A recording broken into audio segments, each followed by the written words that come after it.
Hey Paddington friends, it was so windy the other day at my house that when I went outside and looked in my backyard, there were tons of sticks that had fallen down from the tree. And it made me remember this book that I really like called The Clever Stick. I wonder if when you went outside you saw lots of sticks too. The Clever Stick by John Lechner. Once upon a time, there was a clever stick. Ever since he had fallen off the tree, he had been sharp. He would sit in the sand and think up all sorts of clever things.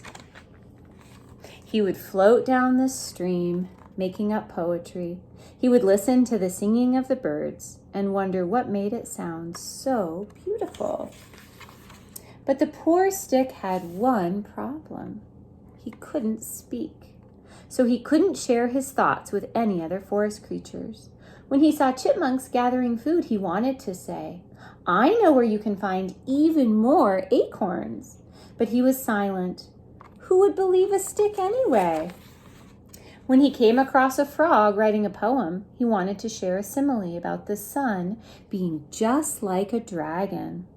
But he could not.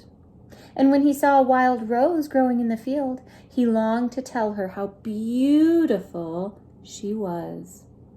But he could only remain silent.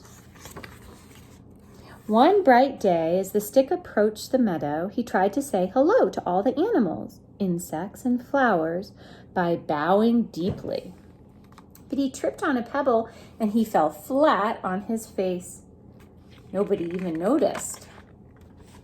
The clever stick did not feel so clever anymore.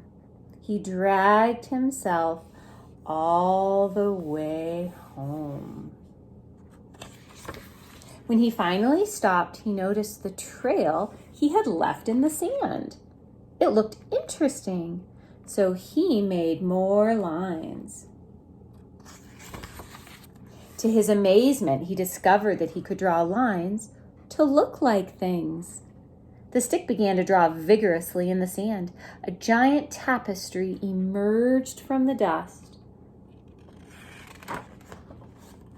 As he scribbled, the plants and animals gathered around and watched in rapt attention. But the stick didn't even notice. He drew faster and faster. Finally, he stopped. The dust cleared. And there was the most magnificent sight the forest had ever seen. The animals cheered, the insects buzzed, and the trees swayed their branches in approval. Even the rose turned her petals to look. At that moment, a drop of water fell from the sky. Then another. The animals scattered, the plants closed their leaves, and within minutes, the stick's masterpiece was washed away.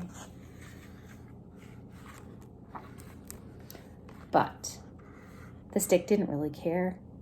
He knew he could make another one. He knew at last he had found his voice. He could communicate with all of his drawings. But for now, the stick didn't want to get wet, so he took a fallen leaf and made himself an umbrella.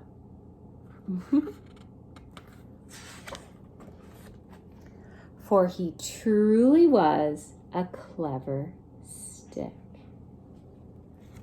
Thanks for listening, friends. Stay tuned for another video where we'll do some activities with sticks that I found in my backyard. I'll see you again soon. Bye-bye.